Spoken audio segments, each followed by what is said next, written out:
Hello. Uh, I'm here with some news. The biggest news being don't pay. But before that, uh, there's some AI news that's interesting. There is a paper follower on Mastodon sent me that showed that you can classify text as well as BERT, which is a common, I think, from Google, large language model designed to do this. If you want to classify text into categories like spam or not spam and other categories, the simplest thing to do is just zip it with gzip and then compare how close the zip files are to each other by just comparing the amount of changes to either change one into the other. Some simple technique like that turns out to be as effective as simulated neural nets. So that's kind of cold water on all this. The world's ending AI is fantastic stuff. Kind of suggesting something that I've been finding as I go through the details of large learning models. A lot of them do incredibly simple things, like just fit a straight line border between two things and use a very simple procedure to find that border. So a lot of the miracles AI is performing are not really all that impressive. Anyway, there's a study that showed that if you fine-tune a large language model, you can compromise its safety. And this is something a lot of people have been pushing. I think Microsoft now offers it with OpenAI, that you have the original OpenAI that's trained on billions of pages of internet stuff, and then you want it to answer questions about your company data. So you add additional training just from your company data, and then it will answer questions about your company data and hopefully have less hallucinations and such. But that tends to override the other additional training they put in, which limited it, telling it not to tell people how to commit crimes or make poisons or hack into things or be racist or sexist. The additional training causes it to forget that. So that's a concern. But here's something that might change everything. A Google researcher has found a way to increase the amount of text you can feed into an AI by a factor of 1,000,000. And the current largest AIs only let you retrain with about the size of one novel.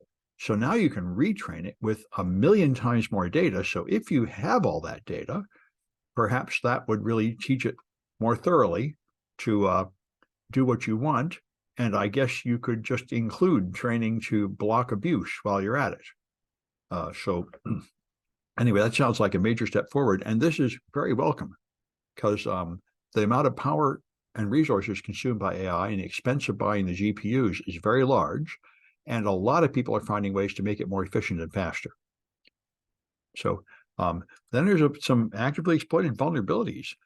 FortiGate VPNs have an XOrtigate vulnerability that gives pre-authentication remote code execution. And they said it's rated by as a 9.2, but it really should be a 10 in the advisory. And Cisco has got a vulnerability. People running their iOS XE software have a similar issue. The web management portal, they can authentication bypass and give full control of the network, and that's got a CVSS score of 10. So anybody using Cisco or FortiGate should be checking into that right away and probably update your stuff. Although the Cisco one affects the web management interface, and you never should have been exposing that to the internet anyway. However, these are pretty serious vulnerabilities. And the last one is Bloomberg, although you can get a link with bypass the paywall. And the U.S. is planning to push countries to stop paying cryptocurrency ransom. And Ann Neuberger, who is the Deputy National Security Advisor, says she thinks now there's a time when all the nations can just agree to outlaw paying ransom. And the reports that just came out from the security intelligence groups I saw last week and the week before make this sound insane. They say the number of companies that have been hacked is like 90%, had ransomware is like 90% of them, and like 80% of them pay, and they typically pay $100,000 or more. Everybody always pays. And all the people I know, the consultants in this business, say, you're dreaming, everybody always pays. The expense of recovering without paying is enormous. It just happened to one of the casinos in Las Vegas. One paid, I think Caesars paid and got back on the road quickly. The other one didn't pay and had a huge bill, many millions of dollars, much more than it would have cost to pay. So it is, and I'm glad to see Mandiant is there. The Mandiant representative on the committee, Charles Carmichael said an outright ban is far from feasible, which I think is absolutely the case from inside the industry. I can see how law enforcement and government agencies would like to say, oh, just quit paying the ransom and everything will be fine. And I think that's about as practical as, say, America not bothering to pay to get those 5 hostages we got back, Israel not, paying something to get the hostages back from Gaza. This is an old British idea. You have a stiff upper lip and you just don't pay ransom. You have to be willing to suffer the consequences of not paying ransom, and very few nations seem willing to do that anymore, and no companies.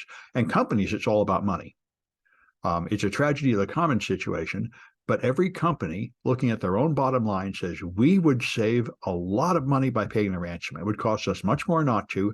And the fact that that pollutes the world at large and increases the chance that somebody else will get ransomware is not really our problem. And we have a fiduciary responsibility to our investors to keep our stock price high and make profits, and just throwing away money on some idealistic principle that we're helping other companies like our competitors with this altruistic act is a violation of that fiduciary responsibility. So it is something only a government could do. And I must say, if the government were to outlaw paying ransom, there would now be a large black market in secretly paying the ransom, because the financial pressure would still be there. And then if you were running a company, you would say, well, how big is the fine for paying the ransom? If I add that to the fine, it's probably still cheaper than what it's going to cost to recover. So until we have a efficient, affordable, technical prevention measure for ransomware, which we don't seem to have, it's going to continue to grow and be very lucrative for the criminals. I don't see it stopping anytime soon. Anyway, that's it for this one, and I'll have another one on Friday.